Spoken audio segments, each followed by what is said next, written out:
आता लवकरच नवरात्र उत्सवाला सुरुवात होणार आहे. आपल्यापैकी अनेक जण नवरात्रामध्ये देवीचे उपवास करतात. पण उपवासासाठी आपण एकतर साबुदाणा खिचडी खातो किंवा भगर खातो. पण हे खाण्यापेक्षा जर तुम्ही काहीतरी वेगळं असं नक्की ट्राय करू शकता. तर तुम्ही झटपट असं तयार होणारं उपवासाचं चाट करू शकता. अगदी सोपी रेसिपी आहे. चला तर मग बघूयात की हे उपवासाचं चाट कसं तयार करायचं. त्यासाठी साहित्य लागणार आहे आपल्याला. म्हणजे घरचं साहित्य आहे. मी रताळी आणि आलू घेतलेलं आहे. यामध्ये साधारण 4 ते 5 2 माणसांचा चाट आरामात होईल. मी उकडून किसून ठेवलेलं आहे ते. ठीक आहे. आपल्याला याचा एक पॅटीस बनवायचा आहे. पॅटीस बनवण्यासाठी याचं स्टफिंग बनवून घेऊया आपण आणि त्याच्यामध्ये थोडेसे ड्रायफ्रुट्स मिक्स करूया, म्हणजे छान आपला पॅटीस तयार होईल.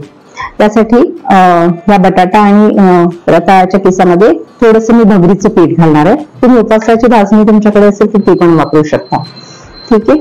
त्यानंतर आपल्याला वरतून गार्निशिंग करायचंय. आपण हा पॅटीस तयार करून घेऊया आणि वरतून गार्निशिंग साठी मी हिरवी चटणी केलेली आहे. त्यामध्ये फक्त हिरवी मिरची, कोथिंबीर आणि मीठ एवढंच घातलेलं, थोडस लिंबू पिळलेलं, कारण की ही फक्त तिखट चटणी आपण बनवतोय.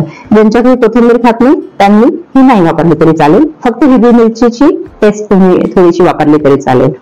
त्यानंतर ही मी आमचूर पावडरची चटणी बनवलेली आहे. आंब्यासाठी आमचूर पावडर पाण्यात मिक्स करायचं आणि त्यामध्ये गूळ टाकायचा, व्यवस्थित मिक्स करून शिजवायचं. त्याला थोडीशी फोडणी मारायची. मी फक्त जिऱ्याची आणि तुपाची फोडणी मारली आज आणि लाल तिखट घातलेलं आहे, त्यामुळे रंग खूप छान आला. तर ही उपवासाला तुम्ही खाऊ शकता. त्यानंतर दही घेतलेलं आहे मी. फक्त यामध्ये मीठ आणि साखर घातली आणि फेटून घेतलंय थोडंसं दही. आणि हा उपवासाचा चिवडा आहे. यामध्ये शेंगदाणे आहेतच, त्यामुळे मी वेगळे शेंगदाणे भाजले नाही. मात्र तुम्ही थोडे शेंगदाणे वरून पेरू शकता. सर्वात पहिल्यांदा आपण काय करणार आहोत, पॅटीस बनवणार आहोत. पॅटीस बनवण्यासाठी उकडलेला मी रताळा घेतलेला आहे. रताळा घेतलेला आहे मी. याला आपण छान स्मॅश करून घेऊया. स्मॅश करताना आपण थोडंसं त्याच्यामध्ये पीठ घालणार आहोत. जरुरीप्रमाणे घालावं पीठ, म्हणजे जसा तुमचा व्यवस्थित गोळा झाला आणि तो तव्यावरती छान शेकला जाईल एवढंच पीठ घालावं. साधारण मी 2 रताळे आणि 2 छोटे बटाटे घेतले. त्यासाठी मी 4 चमचे पीठ घेणार आहे. तुम्ही उपवासाचं भाजणीचं पीठ घेऊ शकता किंवा भगरीचं पीठ पण घेऊ शकता. तुम्हाला साबुदाणा असेल तुमच्याकडे, साबुदाणा पण तुम्ही याच्यामध्ये वापरू शकता बारीक करून.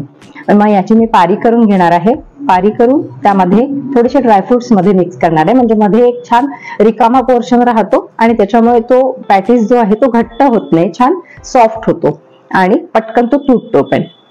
तर आपण असं पॅटीस बनवून भाजून घेणार आहोत. ते आपण ठेवूया करायला आणि तयार झाले की आपण त्याच्यावरती या सगळ्या चटण्यांनी गार्निशिंग करूया.